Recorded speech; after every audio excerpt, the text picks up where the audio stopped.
아직도 그런 옷 입고 다녀? 강남 루프탑 레스토랑, 화려한 샹들리에 아래. 고등학교 동창 하늘은 선미의 낡은 옷을 위아래로 훑으며 비웃었습니다. 할인 매장에서 샀지? 거기 물건들 금방 낡잖아. 사진을 찍을 때는 선미를 구석으로 밀어내며 말했습니다. 선미야, 넌 제일 끝으로 가. 사진에도 튀면 안 되니까. 계산할 때는 더 심했습니다. 선미는 됐어. 돈도 없는 애가 무슨. 마치 자선이라도 베푸는 듯한 말투로 공개적인 망신을 주었습니다. 집에 돌아온 선미는 택시 안에서 눈물을 참지 못했습니다. 그날 밤 선미는 더 이상 참을 수 없었습니다. 시어머니 앞에서 모든 것을 털어놓으며 무너졌습니다. 그런데 그 순간 시어머니가 꺼낸 명함 한 장. 선미는 숨이 멎는 듯 했습니다. 평생 검소하게 사셨던 시어머니의 숨겨진 정체, 그리고 시작된 놀라운 반전. 과연 선미는 자신을 모욕한 하늘에게 어떤 응징을 하게 될까요? 항상 시청해주시는 모든 분들께 감사드립니다. 오늘의 이야기 지금 바로 시작합니다. 이른 아침 작은 아파트 베란다에서 한 여자가 빨래를 널고 있었습니다. 이선미 40살. 두 아이를 키우는 평범한 주부였어요. 손에 들린 남편 셔츠는 낡았지만 정성스럽게 손질한 흔적이 역력했습니다. 선미는 옷깃을 펴며 작은 한숨을 내쉬었습니다. 오늘도 반복되는 일상이었지만 그녀는 한 번도 불평한 적이 없었습니다. 거실 소파에는 남편 장태호가 신문을 보고 있었습니다. 43살의 그는 전자부품 회사에 다니는 성실한 직장인이었습니다. 15년을 다녔지만 직급은 아직 대리였습니다. 회사에서는 배경 없는 직원이라며 은근히 차별했습니다. 승진 기회가 와도 번번이 뒷전으로 밀려났습니다. 하지만 태호는 묵묵히 자기 일만 했습니다. 여보, 커피 드세요. 선미가 따뜻한 커피잔을 내밀었습니다. 태호는 고개를 들어 아내를 보며 미소 지었습니다. 고마워요. 두 사람 사이에는 말이 많지 않았지만 서로를 아끼는 마음만큼은 진했습니다. 안방에서는 시어머니 박영희가 창밖을 내다보고 계셨습니다. 67의 영희는 과묵한 편이었습니다. 시아버지와 함께 조용히 노후를 보내는 평범한 노부부처럼 보였습니다. 크게 티내는 일 없이 검소하게 사셨습니다. 외출할 때도 화려한 옷은 입지 않았습니다. 동네 시장에서 장을 보고 복지관에 나가 친구들과 수다를 떠는 게 일상이었습니다. 선미는 시어머니를 모시면서 단 한 번도 큰 소리를 낸 적이 없었습니다. 밥상을 정성스럽게 차리고 빨래며 청소를 도맡아 했습니다. 영희는 며느리의 그런 모습을 조용히 지켜봤습니다. 마음속으로 고마워했지만 말로 표현하는 건 서툴렀습니다. 그저 가끔 선미 어깨를 툭툭 두드려주는 것이 전부였습니다. 어느 날 오후였습니다. 선미의 휴대폰에 카톡 알림이 떴습니다. 고등학교 동창회 초대 메시지였습니다. 이번 주 토요일 저녁 7시 강남 루프탑 레스토랑에서 모여요. 선미는 화면을 한참 바라보다 폰을 내려놓았습니다. 동창회라는 말에 가슴 한편이 무거워졌습니다. 그녀는 고등학교 졸업 후 줄곧 평범하게 살아왔습니다. 결혼하고 아이 낳고 집안일 하는 게 전부였습니다. 친구들은 어떻게 살고 있을까요? 누군 사업가 부인이 됐다더라. 누군 의사랑 결혼했다더라는 소문만 들렸습니다. 선미는 자신의 초라한 모습이 떠올라 움츠러들었습니다. 여보, 동창회 가보는 게 어때요? 태호가 말했습니다. 선미는 고개를 저었습니다. 괜찮아요. 바쁜데 뭐. 재밌게 갔다 와요. 친구들도 만나고. 남편의 목소리는 부드러웠습니다. 선미는 남편 얼굴을 보며 잠시 망설였습니다. 그날 밤 선미는 옷장을 열어봤습니다. 몇 벌 안 되는 옷들이 걸려 있었습니다. 손으로 하나하나 만져보며 한숨이 나왔습니다. 낡은 블라우스, 색이 바랜 치마, 몇 년 전 세일 때 산 원피스. 이걸 입고 가면 창피하지 않을까? 선미는 거울 앞에 서봤습니다. 거울 속 자신의 모습이 초라해 보였습니다. 하지만 선미는 결심했습니다. 그래도 가봐야지. 친구들 얼굴이나 보고. 그녀는 가장 깔끔한 베이지색 블라우스를 꺼내 다림질을 시작했습니다. 다리미질을 할 때마다 주름이 펴지는 게 보였습니다. 꼼꼼하게 정성스럽게. 선미는 언제나 그랬듯 최선을 다했습니다. 가방도 손질했습니다. 오래된 가죽 가방이었지만 물티슈로 먼지를 닦아내니 그나마 나아 보였습니다. 구두도 광을 냈습니다. 밑창이 조금 닳았지만 윗부분은 반짝거렸습니다. 거울 앞에서 옷을 맞춰보던 선미는 문득 불안해졌습니다. 나 혼자만 이상하게 보이면 어떡하지? 금요일 저녁이었습니다. 선미는 남편에게 조심스럽게 말했습니다. 당신, 나 내일 동창회 안 가는 게 나을까요? 태호는 고개를 저었습니다. 왜요? 가고 싶었잖아요. 근데 괜히 민폐 끼치면 어떡해요? 나만 이상하게 보이면. 선미의 목소리가 점점 작아졌습니다. 태호는 아내 손을 꼭 잡았습니다. 당신이 제일 좋은 사람이에요. 자신감 가져요. 선미는 남편 얼굴을 보며 작게 웃었습니다. 하지만 마음속 불안은 쉽게 가시지 않았습니다. 시어머니 영희도 며느리 모습을 눈여겨봤습니다. 선미가 옷을 여러 번 갈아입는 걸 보며 무언가 고민이 있다는 걸 알았습니다. 선미야, 영희가 불렀습니다. 네, 어머님. 내일 동창회 간다며? 네. 오랜만에 친구들 보러요. 영희는 며느리 얼굴을 물끄러미 바라봤습니다. 선미 눈가에는 걱정이 묻어 있었습니다. 편하게 갔다 와. 너무 신경 쓰지 말고. 영희의 말에 선미는 고개를 끄덕였습니다. 네, 어머님. 걱정 마세요. 토요일 오후였습니다. 선미는 집을 나서기 전 거울을 한 번 더 봤습니다. 블라우스 단추를 다시 확인하고 머리를 매만졌습니다. 손에는 낡은 가방이 들려 있었습니다. 깊은 숨을 한 번 내쉬고 문을 열었습니다. 다녀올게요. 현관문이 닫히는 소리가 작게 울렸습니다. 영희는 창가에 서서 며느리가 걸어가는 뒷모습을 지켜봤습니다. 선미의 어깨가 조금 움츠러들어 보였습니다. 영희는 왠지 모를 불편한 마음이 들었습니다. 선미는 지하철을 타고 강남으로 향했습니다. 차창 밖으로 스쳐 지나가는 풍경을 보며 생각에 잠겼습니다. 친구들은 다 잘 살고 있겠지? 가슴 한편이 두근거렸습니다. 기대 반, 걱정 반이었습니다. 강남역에 내렸습니다. 높은 빌딩들이 즐비한 거리였습니다. 명품 매장들, 고급 레스토랑들이 즐비했습니다.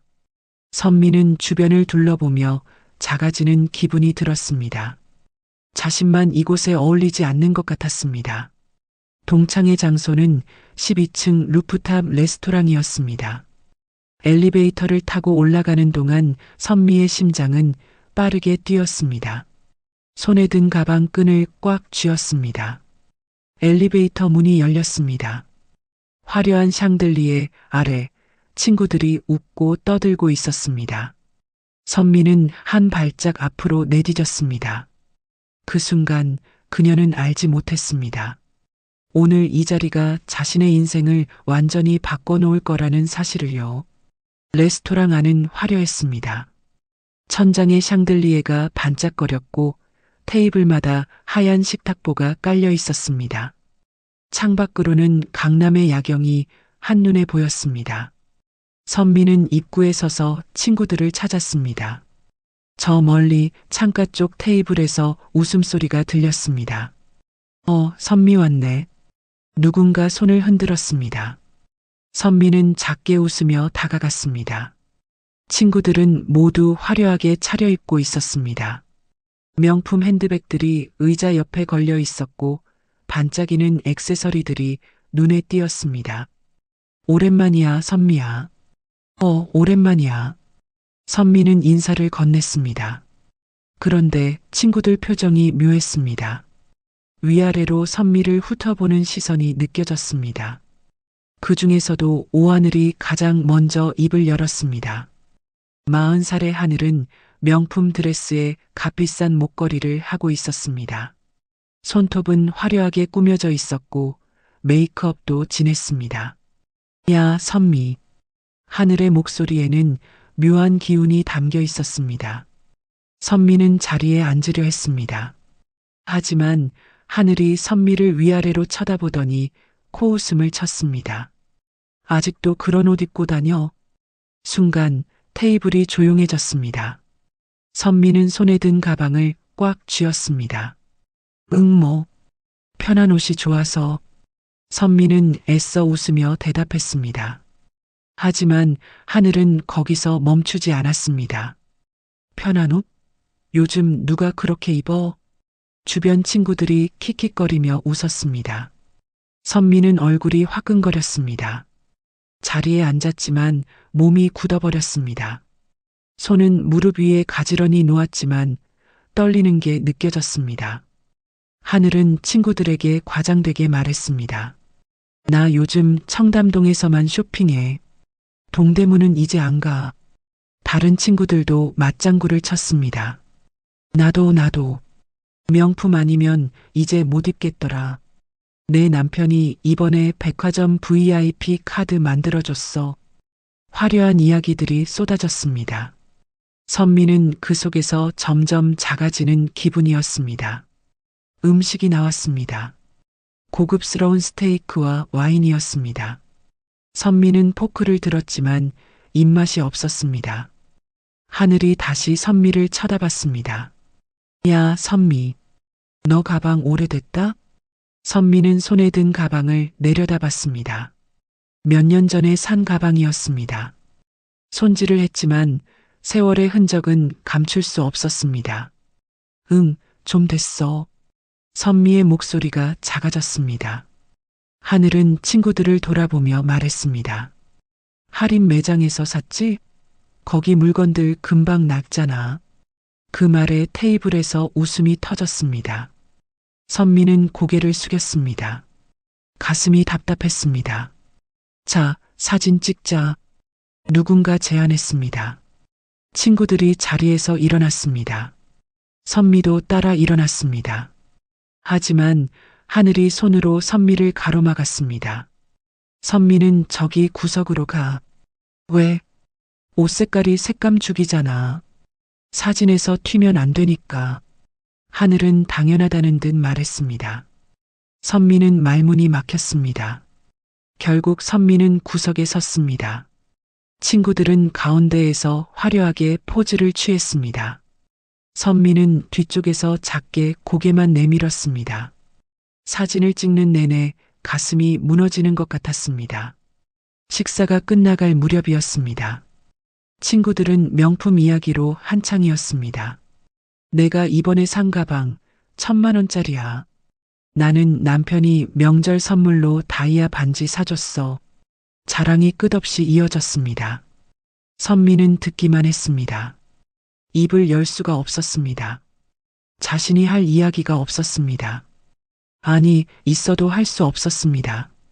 친구들과는 너무 다른 세상에 살고 있었으니까요. 계산할 시간이 됐습니다.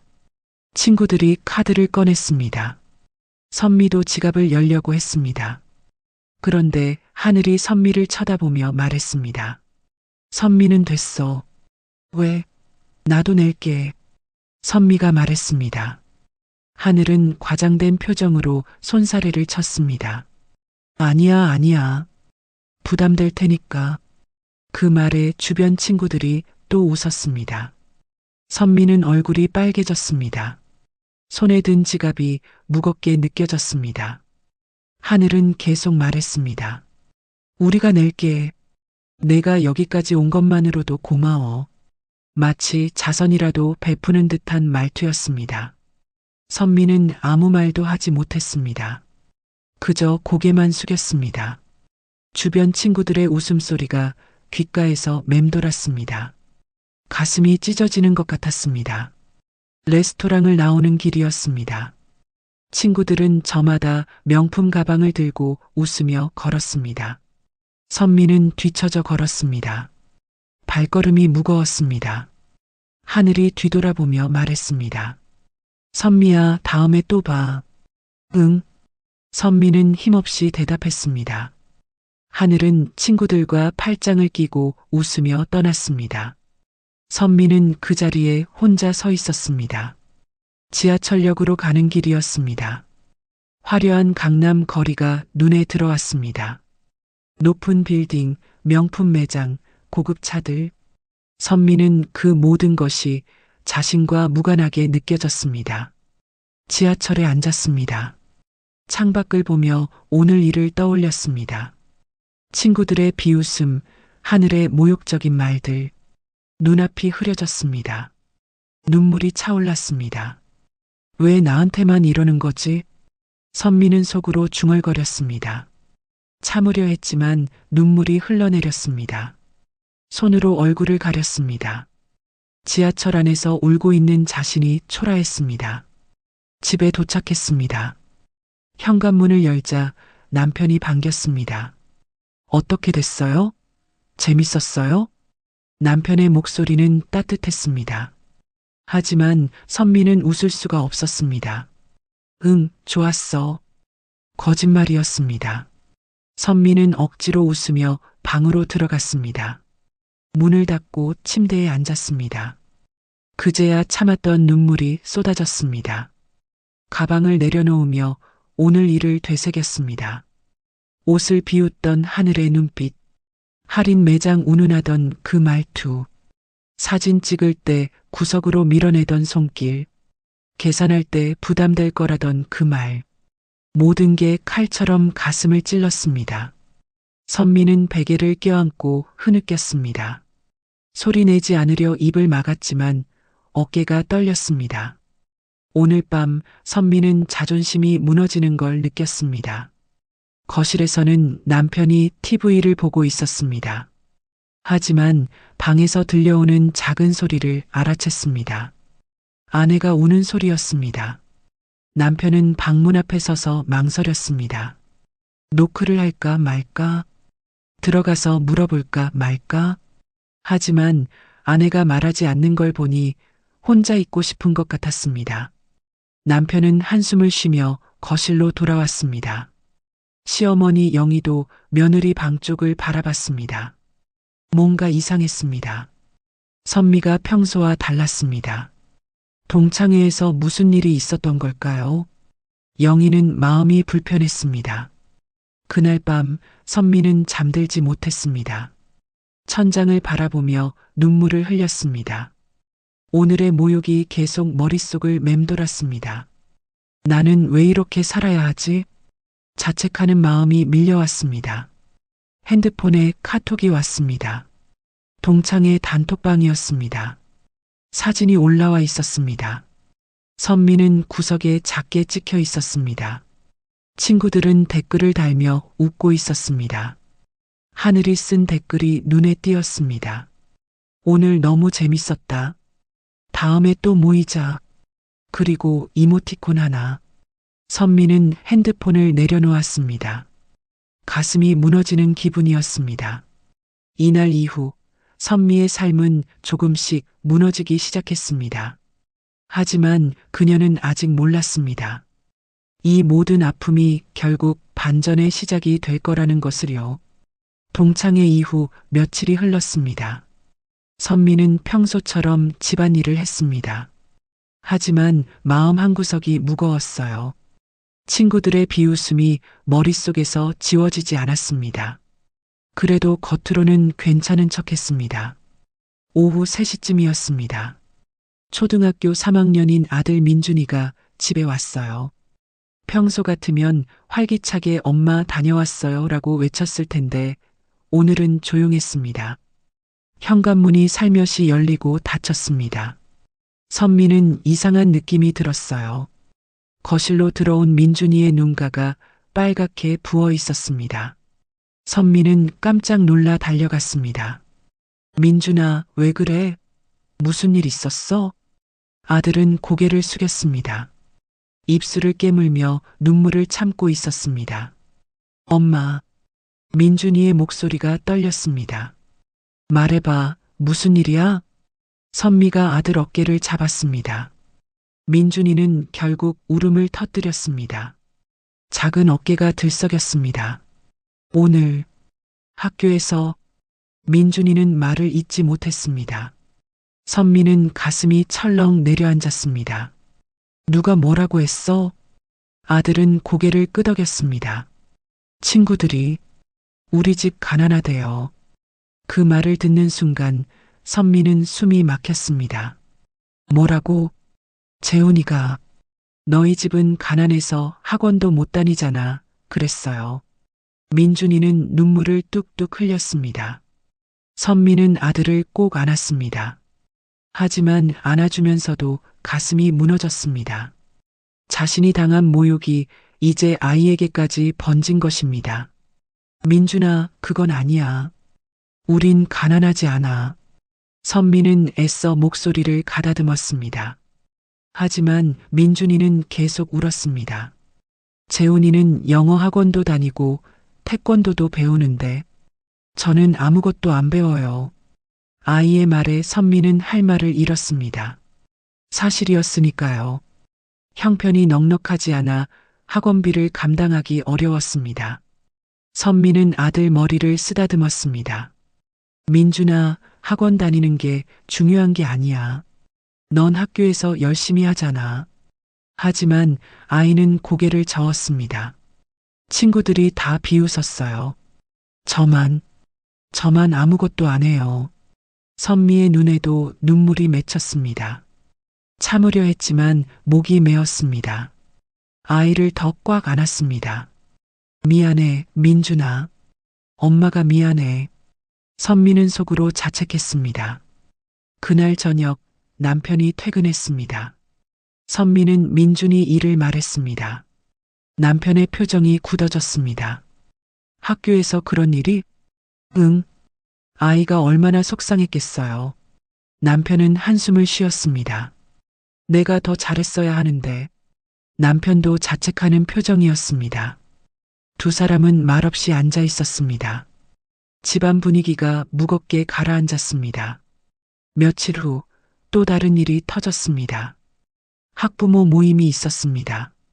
선미는 가지 않으려 했지만 담임 선생님이 꼭 참석해 달라고 했습니다. 어쩔 수 없이 학교로 향했습니다. 교실에 들어서자 다른 학부모들이 모여 있었습니다.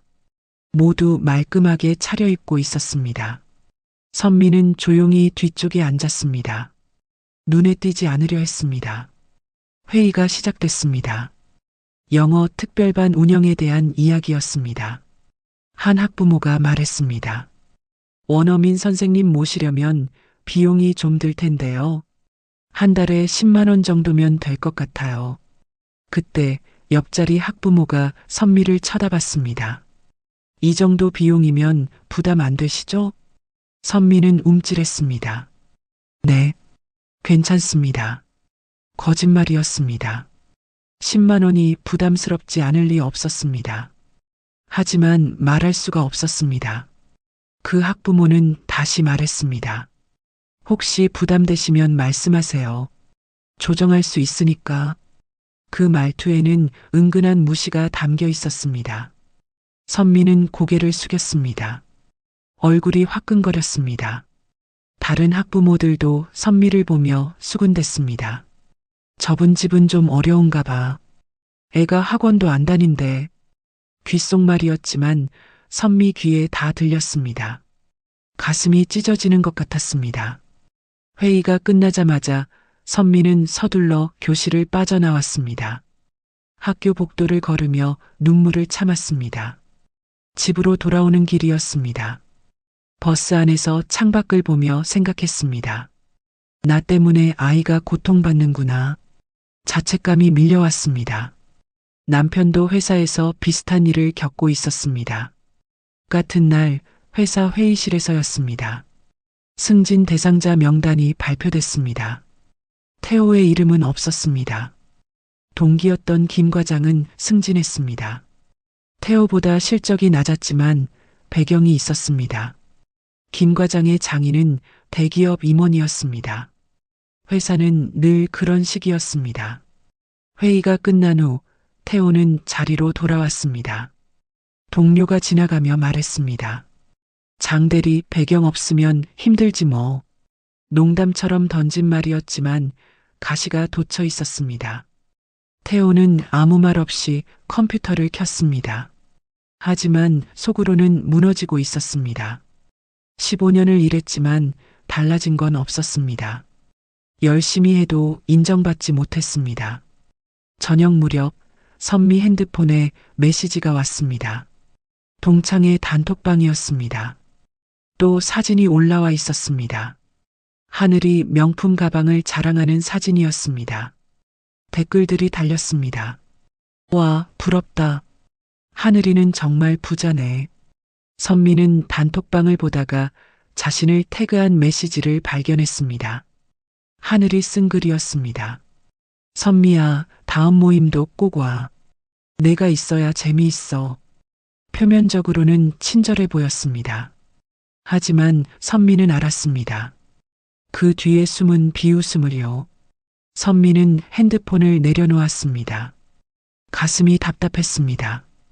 동창회에서 당한 모욕, 아이가 학교에서 당한 일, 학부모 모임에서의 수모, 모든 게 한꺼번에 몰려왔습니다. 그날 밤 선미는 또 혼자 울었습니다. 방문을 닫고 베개에 얼굴을 묻었습니다. 소리 내지 않으려 했지만 어깨가 떨렸습니다. 왜 이렇게 사는 거지?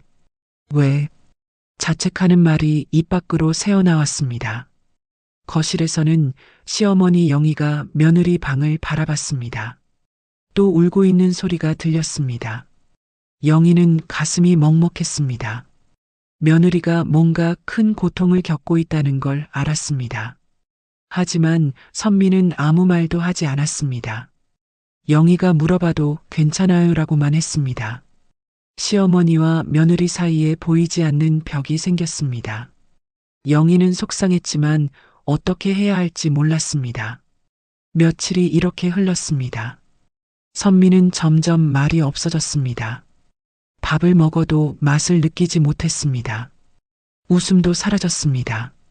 남편과 시어머니는 걱정스러운 눈으로 선미를 바라봤습니다. 어느 날 밤 영희는 며느리 방문 앞에 섰습니다. 안에서 또 흐느끼는 소리가 들렸습니다. 영희는 손을 들어 노크하려다 멈췄습니다. 이건 보통 일이 아니야. 영희는 그렇게 중얼거렸습니다. 그날 밤 영희는 잠을 이루지 못했습니다. 천장을 바라보며 며느리 생각을 했습니다. 뭔가 해줘야 한다는 생각이 들었습니다. 하지만 무엇을 어떻게 해야 할지 막막했습니다. 선미의 고통은 깊어져만 갔습니다. 그리고 그 고통은 곧 큰 변화의 시작점이 될 것입니다. 아직 아무도 모르는 반전이 기다리고 있었습니다. 며칠이 흘렀습니다. 선미는 여전히 괜찮은 척했습니다. 아침 식사를 준비하고 빨래를 개고 청소를 했습니다. 하지만 웃음은 사라졌습니다. 얼굴에는 생기가 없었습니다. 시어머니 영희는 며느리를 유심히 지켜봤습니다. 선미의 눈 밑에는 다크서클이 짙게 깔려 있었습니다. 밤마다 제대로 자지 못하는 게 분명했습니다. 밥을 먹을 때도 숟가락을 들었다 놓기를 반복했습니다. 무언가 깊은 고민에 빠진 모습이었습니다. 영희는 선미에게 말을 걸고 싶었습니다. 하지만 어떻게 시작해야 할지 몰랐습니다. 며느리는 언제나 괜찮아요라고만 했으니까요. 영희는 밥상을 차리는 선미 뒤에 섰습니다. 선미야. 선미가 돌아봤습니다. 네, 어머님. 요즘 안색이 안 좋구나. 어디 아픈 데라도 있어? 영희의 목소리는 걱정으로 가득했습니다. 선미는 고개를 저었습니다. 아니에요. 괜찮아요. 하지만 목소리에는 힘이 없었습니다. 영희는 며느리 얼굴을 자세히 봤습니다. 눈가가 붓고 입술은 바짝 말라 있었습니다. 밤새 운 흔적이 역력했습니다. 선미야, 무슨 일 있으면 말해. 나한테라도. 영희가 선미 손을 잡았습니다. 하지만 선미는 손을 살짝 빼며 웃었습니다. 정말 괜찮아요. 걱정 마세요. 영희는 가슴이 답답했습니다. 며느리가 마음을 열지 않는 게 속상했습니다. 뭔가 큰일이 있는 게 분명한데 말을 하지 않았습니다. 혹시 내가 뭘 잘못했나? 영희는 스스로를 돌아봤습니다. 그날 저녁이었습니다. 선미는 설거지를 하고 있었습니다. 그릇을 닦다가 그만 손을 놓쳤습니다. 쨍그랑 접시가 바닥에 떨어져 깨졌습니다. 선미는 깜짝 놀라 주저앉았습니다. 아! 깨진 접시 조각이 사방에 흩어졌습니다. 선미는 손으로 조각들을 주우려 했습니다. 영희가 달려왔습니다. 선미야, 손 다쳐. 내가 할게. 하지만 선미는 계속 조각을 주었습니다. 손이 떨리고 있었습니다. 죄송해요, 어머님. 제가 조심성이 없어서. 괜찮아. 접시야, 다시 사면 되지. 영희는 선미를 일으켜 세웠습니다. 그런데 선미 눈에 눈물이 고여 있었습니다. 단순히 접시를 깬 것 때문이 아니었습니다. 선미야, 넌 지금 우는 거니? 영희가 물었습니다. 선미는 고개를 저었습니다. 아니에요. 눈에 뭐가 들어가서. 거짓말이었습니다. 영희는 며느리를 소파로 데려갔습니다. 앉아. 잠깐 이야기 좀 하자. 선미는 어쩔 수 없이 앉았습니다. 영희는 선미 옆에 나란히 앉았습니다. 선미야, 내가 뭘 잘못한 거니? 영희가 조심스럽게 물었습니다. 선미는 깜짝 놀라 고개를 들었습니다. 아니에요, 어머님.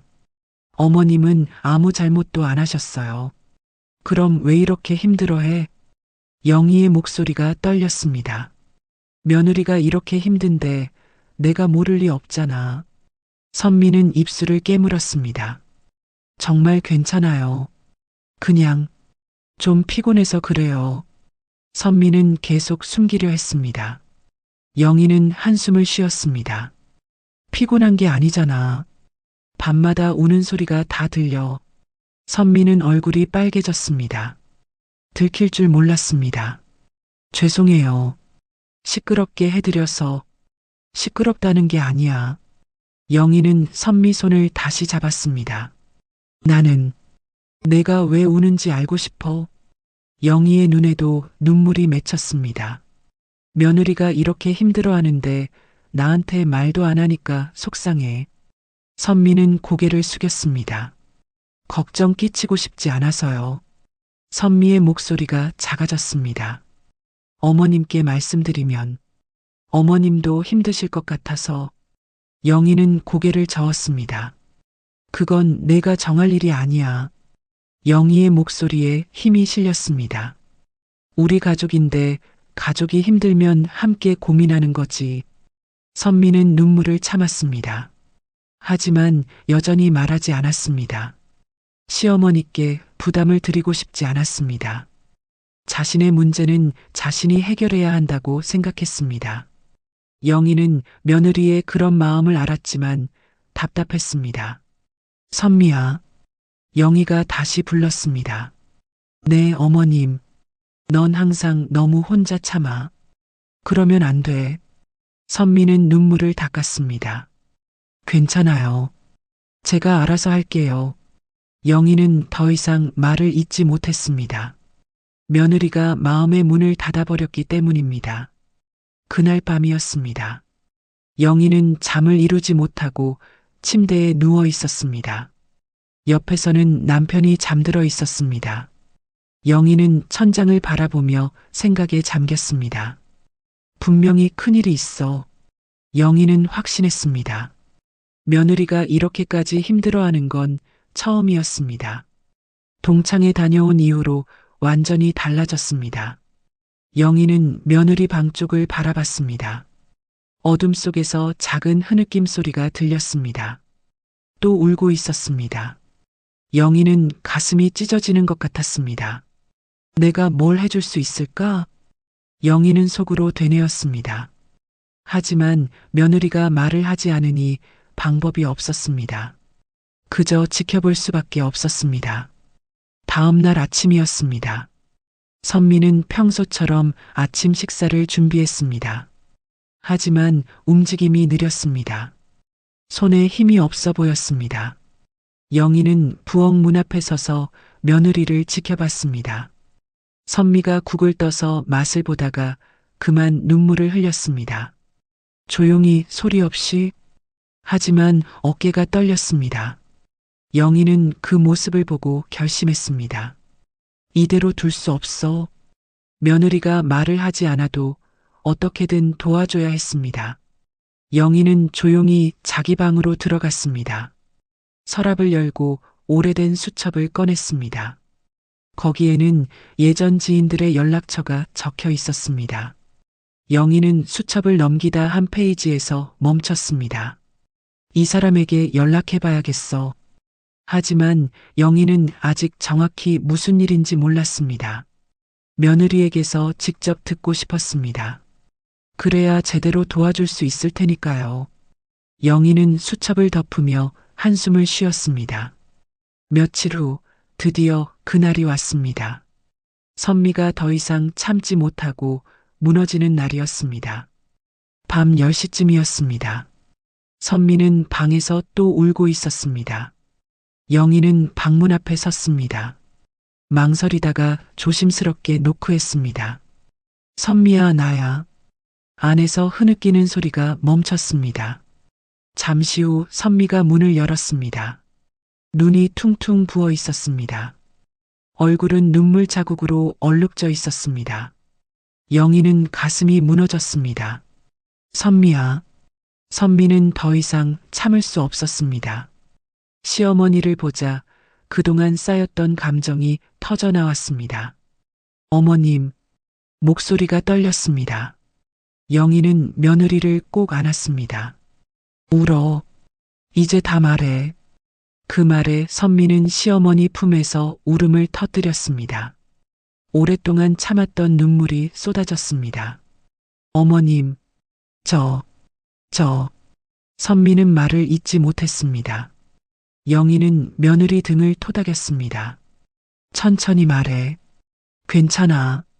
선미는 한참을 울다가 겨우 입을 열었습니다. 이제 모든 걸 말할 때가 온 것입니다. 그리고 이 고백이 모든 것을 바꿀 것입니다.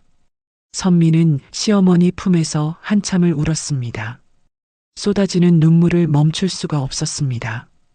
그동안 참았던 감정이 한꺼번에 터져 나왔습니다. 영희는 며느리 등을 토닥이며 기다렸습니다.